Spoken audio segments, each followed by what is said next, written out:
gente, tudo bem? A gente está aqui hoje com a Miriam. A Miriam, ela é chefe e membro do Slow Food, professora de gastronomia.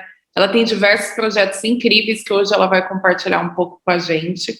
Então, queria falar para a Miriam que eu agradeço muito por essa oportunidade da gente estar conversando. A gente conversou um pouquinho antes, que essa é a segunda temporada, por assim dizer, das nossas conversas do Slow Food, que são sempre maravilhosas, e é sempre uma troca incrível em que todo mundo aprende um pouquinho mais, ouvindo sobre experiências e as trajetórias de cada um, né? O que cada um já vivenciou dentro dessa filosofia ligada ao alimento. Então, Miriam, queria te agradecer muito por essa oportunidade de estar aqui hoje com a gente, e aí eu gostaria que você contasse um pouquinho hoje sobre a sua trajetória dentro do Slow Food e dentro da gastronomia, como que foi que você chegou a esse trabalho lindo que você faz. Ah, bacana. Muito obrigada, Bia. Obrigada ao Slow Food Pantanal pelo convite. Eu agradeço muito. Eu acho que a gente tem que ir fazendo essas conexões aí, né? Formando uma rede em torno desse movimento para a gente fazer a coisa crescer por aqui. Então, agradeço muito. E vamos lá, então. Bom, Bia, eu tenho uma história, assim, com a gastronomia que é compartilhada, é parecida com a de muitas pessoas, que eu me apaixonei pela gastronomia em casa, com a minha mãe. Então, desde muito pequena, eu tenho foto, lavando louça, minha mãe já teve restaurante, minha mãe é cozinheira, então eu sempre estive ali na cozinha o tempo todo, mas não foi meu primeiro trabalho formal, né, assim, eu comecei a vender doce, eu estou nessa área já faz 22 anos, então eu comecei a vender doce quando eu tinha 16, eu morava fora, eu sou de Paranaíba, e fui morar em Brasília, e aí eu comecei a vender doces lá na escola, porque eu queria evitar de pedir dinheiro para o meu pai, começar a ficar mais independente, né, e começou com isso, mas aos poucos eu fui fazendo uma ou outra coisa, entrei numa faculdade de psicologia, fiz 2 anos e meio lá na UNB, e depois que eu descobri que existia uma faculdade um curso superior de gastronomia, porque para mim era muito importante ter um diploma de curso superior, então eu não tinha muitas possibilidades também naquela época, né, se eu estou falando aí 2004, 2003, não tinha tantas possibilidades assim de formação, então era mais complicado, mas aí eu descobri que tinha esse curso superior, e eu me mudei para São Paulo e comecei a fazer a gastronomia. Me formei, trabalhei em algumas áreas lá em São Paulo, me apaixonei pela parte de enologia também, que foi um dos meus primeiros trabalhos lá em uma enoteca, e depois eu acabei voltando para Paranaíba, e também trabalhei, eu sou multipotencial, assim, sabe? Trabalhei como cozinheira, como confeiteira, como personal chef, como gastrônoma, e um monte de coisa, assim, liderei equipes em rotisseria, então eu fui desde o comecinho lá de auxiliar de cozinha, até chegar a liderar uma equipe aí de 30 pessoas. E aí depois eu acabei vindo para Campo Grande, quase 10 anos atrás, fazendo 10 anos que eu vim para Campo Grande esse ano, e aqui eu comecei a trabalhar, cheguei e falei, meu Deus, o que eu faço? O que eu vou fazer aqui? Eu vim com um emprego à vista, comecei a trabalhar como hostess, lá no Tábua, onde é o Domus hoje, e depois eu vi que o negócio ia demorar para andar, e comecei a trabalhar como personal chef aqui, que há 10 anos atrás tinha um gap bem grande, assim, não tinha quase ninguém que fazia isso. E comecei a participar de eventos, criei um blog também, para poder divulgar meu trabalho de uma forma gratuita e fácil de divulgar o nosso trabalho, então eu criei um blog e comecei a divulgar isso daí, e aí eu participava de todos os eventos de gastronomia que tinha aqui em Campo Grande, que era até bem aquecido, me surpreendeu quando eu vim para cá, e o pessoal começou a me perguntar, mas o que você tanto vem, que tanta foto você tira, e aí eu conheci o pessoal do Senac, e entrei para a docência. Aí eu conheci, assim, a minha maior paixão dentro da gastronomia, que é dar aula, sabe? Eu sou apaixonada, fui me formando como professora, fiquei 9 anos ali, há 9 anos que eu sou professora, então eu me apaixonei por esse subnicho aí da gastronomia. Então, o que você pode fazer em termos de troca e as sementinhas que você consegue plantar como professora é o que eu gosto de fazer, sabe? Você saber que você tá de alguma forma mudando isso daí, né? E eu conheci o Slow Food também quando eu vim para Campo Grande. já tinha ouvido falar, uma ou outra coisa, mas lá deixa eu ver, eu vim para cá em 2011, acho que uns 3, 4 anos depois que eu estava aqui, eu não consigo me lembrar a data exata, eu conheci a Magda, que naquela época era diretora do Slow aqui, e presidente, não sei como é que fala, qual que é a nomenclatura correta? Não me lembro. Hoje em dia é porta-voz, mas hoje em dia isso foi mudando, né, com o tempo, esses nomes. Mas eu acho que naquela época, mas naquela época ela era líder, né? Daqui ela estava se mudando para Bonito, e ela passou essa diretoria para o Anderson, e o Anderson era meu amigo, a gente fazia coisas juntos na gastronomia, e ele, Miriam, vamos.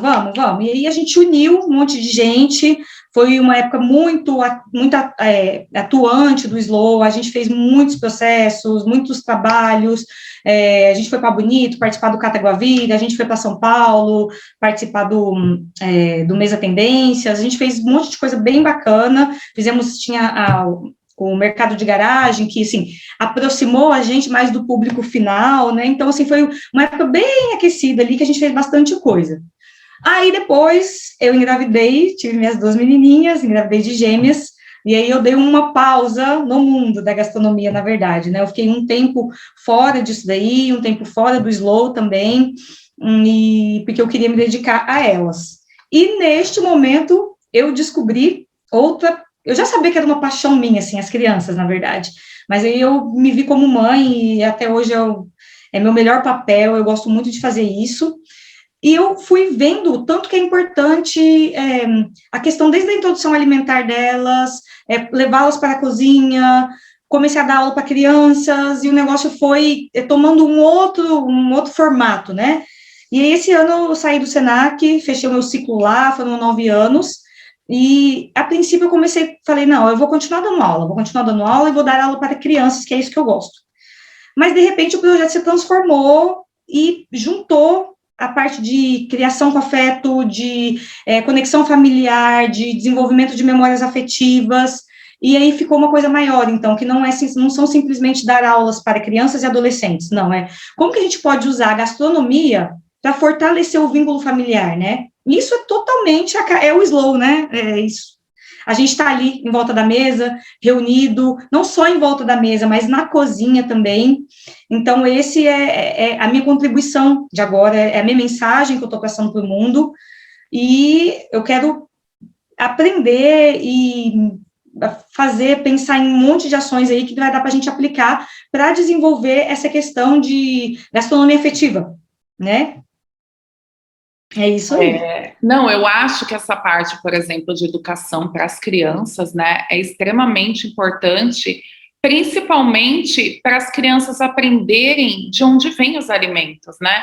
Como que esses alimentos nascem. Então, como plantar um alimento, acho que cada vez mais a gente tem que ter, e eu sinto muita falta disso na minha infância, enquanto educação mesmo, sabe? Enquanto curso, enquanto oportunidade de estar com outras crianças, aprendendo junto com outras crianças a plantar meu alimento, a importância do alimento orgânico, a importância de você estar fazendo a sua própria refeição, né? Você construindo esse alimento que você vai comer junto, né, com outras pessoas da sua idade. E eu não tive muito isso.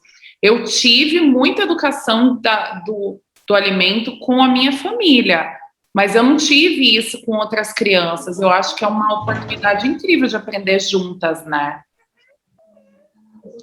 Só um pouquinho, tem uma criança querendo entrar aqui, tá bom? Claro. É assim, né, gente? Vida de mãe é assim, tá bom? Eu expliquei para ela que a gente já tá conversando, mas ela tá querendo vir aqui um pouquinho. Ai, fala para ela vir, dar um oi. Ô, Aninha, se você quiser vir daqui dar um oi, pode, tá? Não tem problema, que a Ludmilla já levou ela para lá, tadinha, mas elas não adiantam. Todas as vezes que a gente tá fazendo alguma coisa, elas dão um jeito de aparecer aqui, né? Ai, eu não tenho criança, mas eu tenho gatos, eles sempre querem aparecer também. Eles sempre querem aparecer, já tive gatos também, Bia, eu sei como é que é, né? Mas acho que ela se distraiu para lá, qualquer coisa ela volta, tá, gente? Se acontecer esse tipo de coisa aqui, é vida de mãe, não tem jeito, elas sempre querem participar.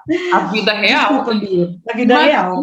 Imagine. Mas Você estava falando que essa questão de sentir uma coisa formal, né? Eu acho que não tinha naquela época, né, Bia? Não tinha essa preocupação. Na verdade, não tinha nada disso. Ou você tinha a sorte de nascer numa família que pudesse te propiciar isso daí, que pudesse te explicar sobre isso, ou isso estar inserido de alguma forma, né? Tanto essa questão de lidar com plantar, colher com a terra, quanto também essa questão de estar inserido na cozinha. Hoje em dia não, hoje em dia, como as pessoas não têm tempo mais para fazer isso, boa parte das crianças passa aí 10 horas na escola por dia, enquanto os pais estão trabalhando, hoje a gente encontra isso nas escolas, tanto nas escolas particulares, de uma forma, assim, quase 100%, mas a gente também vê várias ações que envolvem plantar, colher hortas do alimento, né, nas escolas públicas também. Às vezes a gente não tem uma estrutura de cozinha, mas geralmente a gente encontra pelo menos uma hortinha nas escolas públicas. Então, eu acho que é uma tendência muito forte, e isso, graças a Deus que tem isso, mas realmente na nossa época não teve. Falta, né, isso daí. Eu acho que o que a gente tem que buscar é como fazer isso agora, então, chegar para todo mundo, porque ainda é uma elite que tem acesso a esse tipo de educação, né? Mas eu faço isso com as meninas o tempo todo, não só com as meninas, né? Sempre que os meus sobrinhos, meus afilhadinhos, antes das meninas nascerem, eu sempre, todas as vezes que a gente vai para a cozinha, eu tento levar uma erva, eu mostro alguma coisa, falo disso, de plantar e colher, a gente planta, né?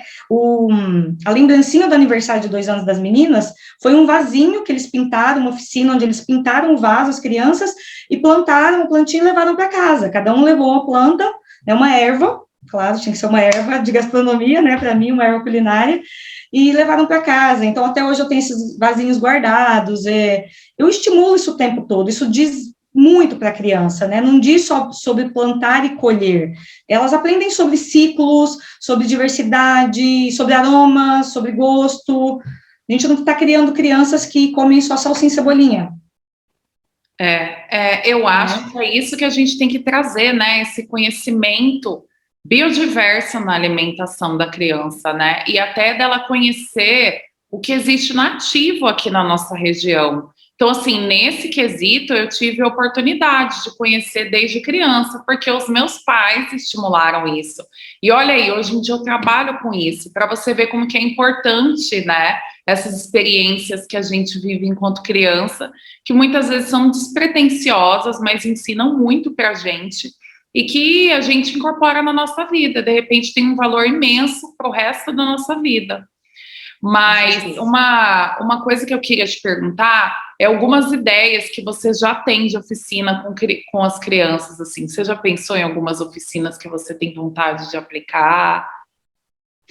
Começar para aprender, né, a parte de cozinhar. Então, com receitas simples que estimulem tanto a motricidade, né, a criança aprender coordenação motora, os sentidos todos, olfato, paladar. Então, acho que receitas simples que estimulem muito, principalmente o tato, é muito importante isso para as crianças. Então, esse é o básico, né, das minhas aulas, mas oficinas em hortas, oficinas em espaços abertos, que juntem como plantar desde pequenininho uma sementinha.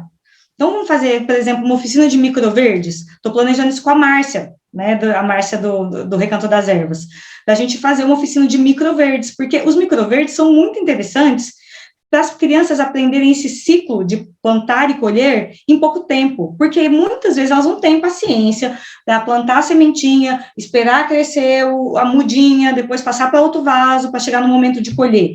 E o ciclo dos microverdes, eles são muito rápidos. Então, aí, em 2 semanas, eles fazem isso tudo. Plantou, cresceu, já posso comer. E é muito legal isso, porque as crianças, tudo que elas plantam, elas querem pelo menos experimentar.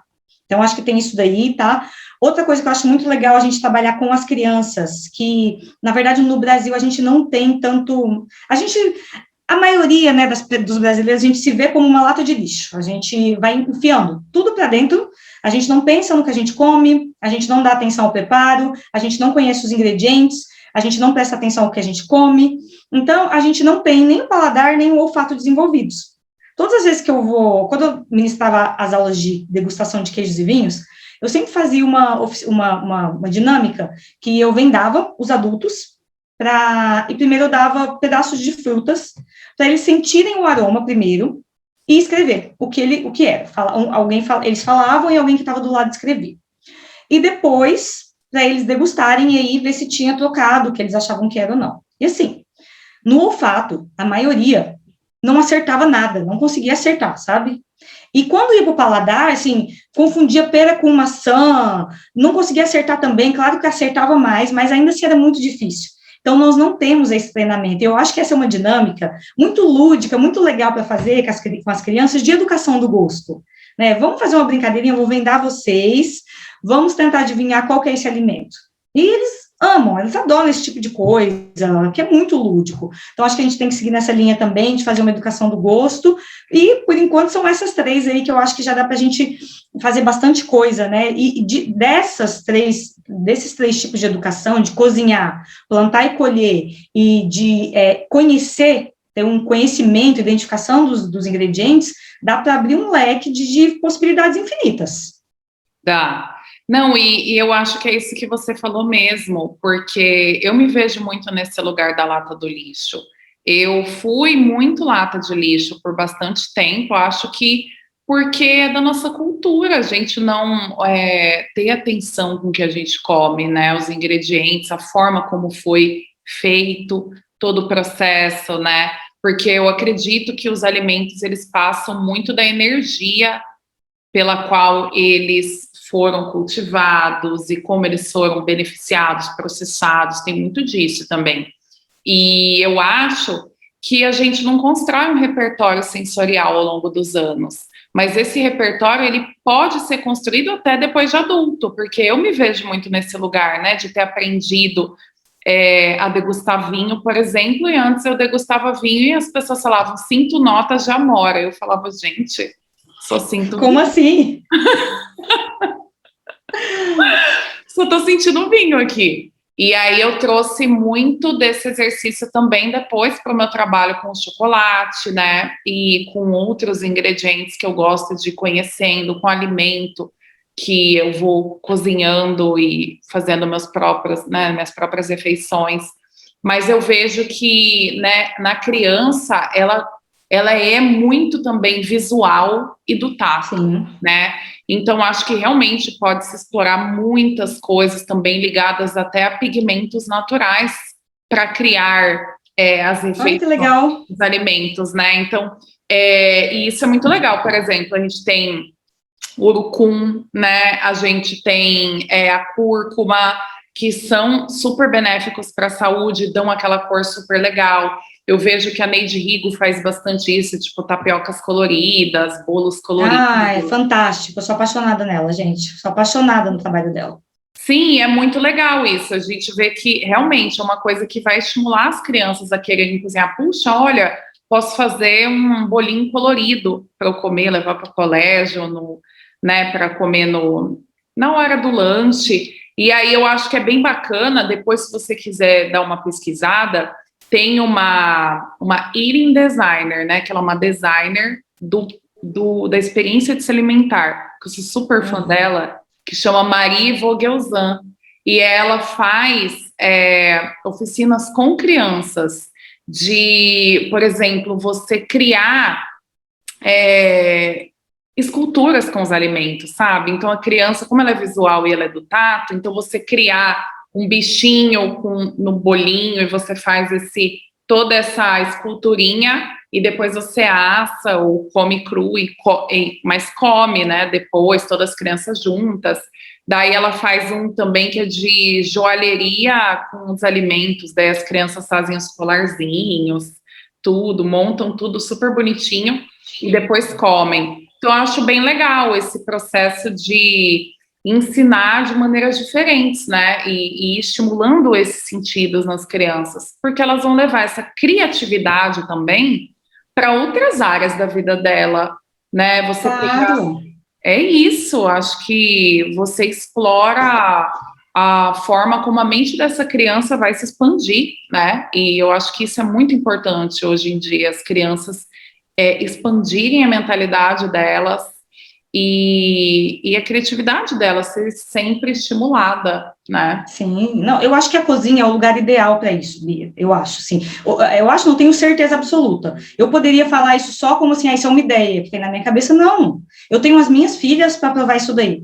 A gente pode trabalhar tanta coisa dentro da cozinha, a gente pode trabalhar o desenvolvimento de tantas habilidades de vida, de competências ali dentro, são infinitas. Tanto que eu sempre linko a gastronomia com comunicação não violenta, com elementos da disciplina positiva, porque isso daí é muito importante, sabe? Isso daí que você falou também, de tudo que as crianças levam para o restante da vida, tem um ciclo, né? As crianças começam comendo determinadas coisas, aquela coisa de introdução alimentar, come tudo, aceita ir em tudo quanto é lugar, de repente passa por uma fase seletiva, aí volta a comer tudo. E eu acho que a gente faz isso na vida também, em termos, assim, de contato com a terra, por exemplo. Quando a gente é criança, a gente está sempre em contato com a terra, a gente gosta de ir para a fazenda, aí a gente vira adolescente, a gente rejeita isso, né? A gente fica muito urbano, a gente quer as novidades e a agitação da vida da cidade. Mas quem cresceu nesse meio volta para isso, depois ali dos 20 e poucos, a gente retorna para isso. E na gastronomia existe esse mesmo movimento, né?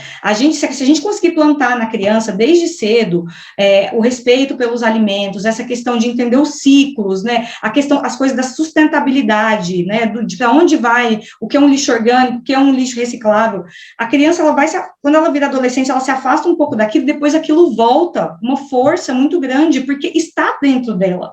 Então, é muito importante a gente trabalhar isso. Tem jeito de trabalhar isso como adulto? Tem, é o que você acabou de falar com relação ao vinho, mas é mais difícil, né? E eu fico vendo, assim, eu divido um pouco, assim, a gastronomia de forma grande como três grandes blocos, a forma como a gente trata os alimentos, né? Eu acho que a gente, pensando assim, Brasil e muitos países da América Latina, a gente desrespeito ao alimento, aquilo de lata de lixo, a gente come qualquer coisa, não estou falando da gastronomia, tá? A gastronomia brasileira é riquíssima, ela é maravilhosa, ela tem tanta coisa para contribuir, mas a forma como a gente consome, ela ainda ainda falha muito, não tem esse respeito. Então, a gente come qualquer coisa, sem prestar atenção ao que está comendo, e a gastronomia para a gente é por prazer, pronto, acabou, né? Quando a gente vai lá para a Europa, para os países da Europa, já existe todo um respeito pelo alimento e uma inserção das crianças dentro da cozinha. Então, a gente vê pessoas, por exemplo, de países árabes também, né? Eles crescem com outro tipo de paladar, porque eles crescem o tempo todo degustando aquilo. Sabe aqueles relatos que a gente vê de chefes italianos? Eu cresci embaixo da mesa onde a minha avó abria massa, então eu cresci sujo de farinha. Aqui no Brasil a gente não faz isso, a gente exclui as crianças de dentro da cozinha. Para brasileiro, cozinha não é lugar de criança, né? Mas, assim, ainda assim, na Europa, eu acho que ainda existe muito essa parte, assim, de respeito ao alimento, mas uma coisa muito mais hedonística, de prazer também. E quando a gente vai para a Ásia, para os países árabes e para a Ásia, a gente vê já que une o respeito pelo alimento e o respeito no preparo, 100%. O alimento que você colheu ali, essa questão que você falou de colocar energia, a sua energia está toda naquele alimento, essa ligação enorme que existe de alimento com espiritualidade. Então, né, por exemplo, na China, dependendo dos alimentos que você consome, na Índia, na verdade, dependendo do alimento que você consome, você está mais próximo do divino. E tem a questão do yin e yang, os alimentos yin e yang na China também, que se você está com algum tipo de doença, é porque está tendo um desequilíbrio nisso daí. Então, existe tudo isso que a gente não trabalha no Brasil ainda. Então, tudo isso eu acho que a gente tem que introduzir, tem que fazer com que isso chegue ao público, isso tem que se difundir de alguma forma, né? Eu acho que é o nosso papel, enquanto cozinheiros, enquanto integrantes do movimento, fazer com que isso se difunda. Todo esse ciclo, desde o plantar, fazer os insumos dos agricultores chegarem ao consumidor final. A gente tem tanto insumo maravilhoso aqui que não chega, que as nossas crianças não conhecem mais, né? Nossas crianças não consomem bocaiúva, guavira, não, elas comem morango e blueberry, né? Então, tem isso também, a gente tem que trabalhar com isso, é uma outra frente que eu acho que a gente tem que trabalhar nas nossas crianças no Slow, essa questão de regionalidade. Vamos aprender a valorizar a sazonalidade, a regionalidade dos alimentos? Então, eu acho que tudo isso a gente consegue plantar, sabe? Essa questão tanto de trabalhar a gastronomia, quanto essa questão disso, de ser afetivo, de voltar ao que nossos pais ou avós tinham antigamente, de que cozinha é sim lugar de criança. Não só para aprender a ser autônomo e para aprender a cozinhar, mas para entender a gastronomia como isso. A gastronomia é uma festa de encontros, gente. Ela é colaborativa. Ela é colaborativa. Que graça que tem você ir no melhor restaurante do mundo sozinha. A não ser que você vai como assim, eu quero ter totalmente a experiência sensorial, você vai ter uma experiência sensorial maravilhosa. Mas cadê a experiência afetiva? Não existe gastronomia sozinha. Né? A gente tem que fomentar isso nas crianças, elas precisam entender, estar inseridas ali. É a minha mensagem, a mensagem que eu quero passar para o mundo é essa, vem, todo mundo ali, né? E é slow. Não, com certeza. E até quando você estava falando, eu lembrei, assim, da experiência, você estava falando da Índia, a experiência de se alimentar que a gente tem aqui no Brasil também, e que eu digo por mim, porque eu venho me fazendo essa crítica, de na hora da gente comer, a gente não prestar atenção na comida. A gente está no celular. Ou a gente está assistindo alguma coisa, ou a gente está ouvindo alguma coisa, ou a gente está falando enquanto a gente come. E a gente não olha para a nossa comida. A hora que a gente vê, o prato já acabou. E a gente nem prestou atenção na quantidade, na mistura daquele ingrediente com aquele outro. A gente não prestou realmente atenção. Então, acho que esse é um exercício que a gente tem que também fazer, sabe? Com relação até à nossa ansiedade. Então, nós somos muito ansiosas, né? A nossa sociedade é muito acelerada. E a gente tenta acelerar tudo na nossa vida. E daí, na hora de nos alimentar, se a gente não se alimenta prestando atenção, né, no alimento também, a gente nem faz questão de saber o que a gente está comendo. Porque a gente não está nem prestando atenção, né, em cada mastigada. Aí, quer dizer, esse alimento já entra errado na gente. E aí a gente começa a experimentar uma série de outros problemas, né? A maneira como o nosso intestino vai receber esse alimento, enfim, a forma como a gente vai se sentir. Então, eu acho que isso é uma educação que a gente tem que trazer também no Slow, sabe? Do comer com a plenitude, né? Pleno, comer pleno, né? Tem um livro que fala disso, que não é um livro de dieta nem nada, é um livro mesmo do seu lifestyle com a comida, tipo, de cada um de nós, sabe? Porque às vezes você fala, ai, sou vegana, e daí eu falo, não sou vegana, mas sou feliz com o que eu escolho para mim, eu como de maneira plena, eu sei que eu tô comendo. Você respeita os alimentos de qualquer forma, né? Eu respeito aquilo que eu como, né? E eu acho que essa experiência chama The Yoga of Eating, não tem em português, que é tipo a yoga da alimentação. E a yoga também ensina muito pra gente sobre a nossa experiência no mundo, de viver, de respirar, de comer. E eu acho que a gente tem que trazer muito isso. Slow food já traz bastante isso, sabe? Do desacelerar todos os processos, né? Inclusive o processo de comer.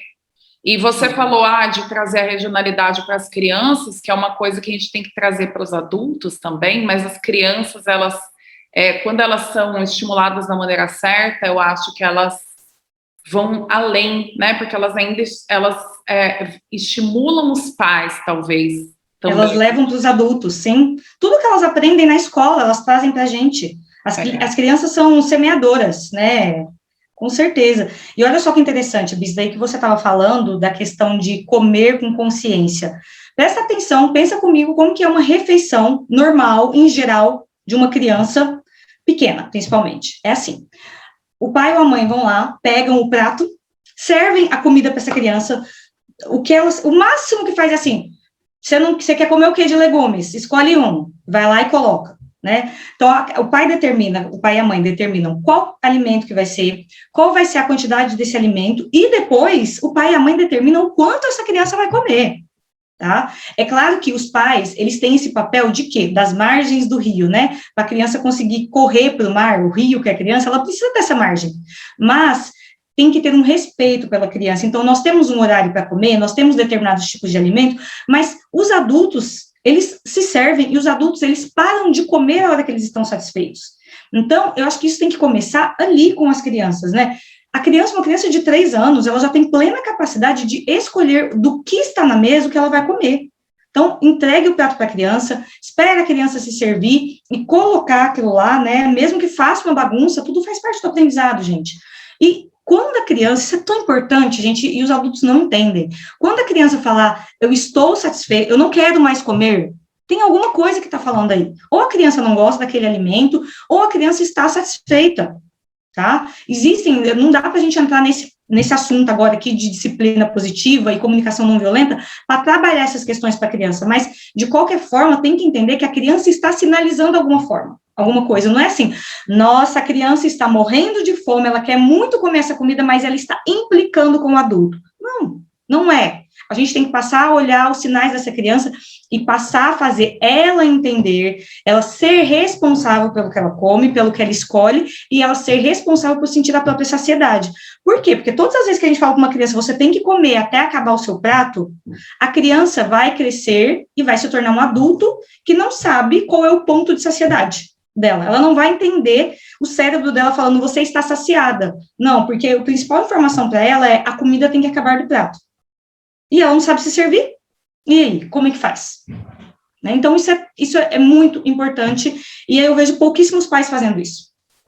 Eu não digo que eu tive experiências traumáticas com relação à minha experiência de me alimentar, mas os meus pais me passavam isso, você tem que comer até acabar. E daí eu fui crescendo e vendo que eu tinha que comer tudo que estava no prato. E às vezes eu não aguentava mais, mas eu comia até o fim, até me sentir mal, porque eu tinha que comer tudo que estava no prato. E hoje eu já vejo que não, gente, se você não quer mais comer, não se obrigue a comer, sabe, até o limite. Porque aí, quer dizer, você vai estar expandindo algo no seu organismo que vai fazer com que você sempre queira comer mais, e cada vez mais, e cada vez mais, e nunca vai ser o suficiente.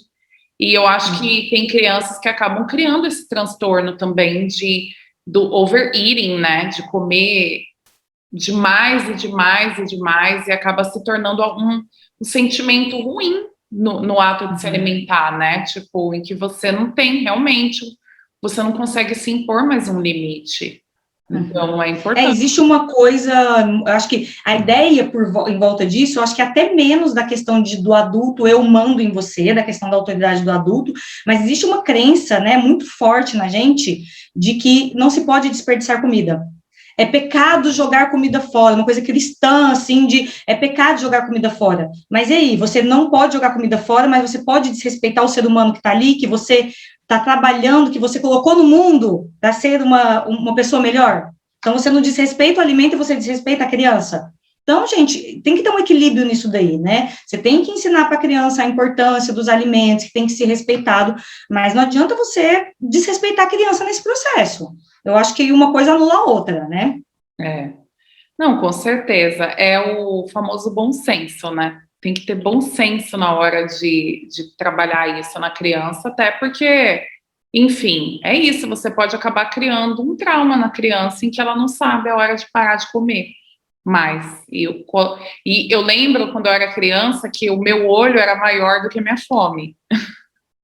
Então, eu enchia muito o prato, que eu queria comer tudo que tinha, e aí eu não aguentava. E aí eu tinha que comer tudo, porque eu ficava com esse pensamento de, meu Deus, tanta gente passa fome, eu tenho que comer tudo. Depois eu mesma faço isso. Eu ainda não consegui mudar meu mindset totalmente. Com uma das minhas filhas eu consigo fazer, porque ela come super bem, né? A Elisa come muito bem. Então, quando ela fala que ela não quer mais comer, eu respeito super. O dia que ela fala que ela não quer comer um legume, eu respeito. E com a Ana, não. Porque a Ana, ela já é mais magrinha e ela é muito mais seletiva.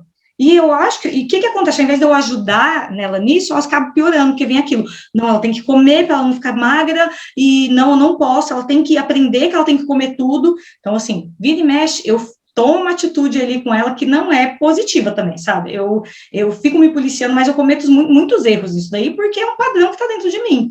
Mas eu acho que o importante é isso, sabe? A gente vai sempre tender a fazer os padrões com os quais nós crescemos, mas a gente tem que ter consciência disso tudo, né, consciência disso, de tudo que a gente falou aqui agora, é muito bonito, e é tudo muito legal, só que a gente tem que ter a consciência disso, senão a gente não consegue implementar.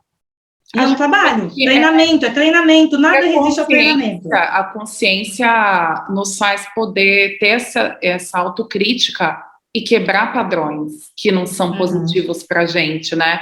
A consciência e também é o viver no dia a dia, né? É isso, eu acho que implementar no nosso dia a dia, viver isso um dia de cada vez, esses novos hábitos, né? Esses novos ensinos, incorporar isso, né? Na criação dos filhos. Eu não tenho filhos, né? Mas eu acho que eu sou minha própria filha, né? Eu que tenho que me criar em muitos aspectos. Então, eu me vejo muitas vezes nesse processo, né? De quebrar antigos padrões de pensamento, de comportamento e de encarar a forma como a gente se nutre, né? Porque é o combustível na nossa vida, são os alimentos que a gente come.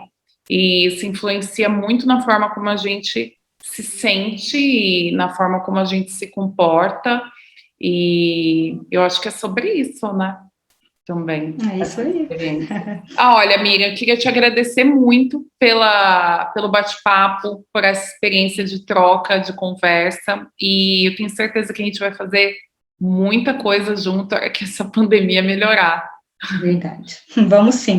Eu que agradeço, Bia. Eu acho que a gente se fortalece, né? Sempre conversando, vai conhecendo outras pessoas. Então, muito obrigada por me permitir compartilhar, por me passar novos instrumentos, aprendizagens. Obrigada mesmo, foi uma troca maravilhosa. Eu que te agradeço. Um beijo, Miriam. Beijo, até mais. Até mais.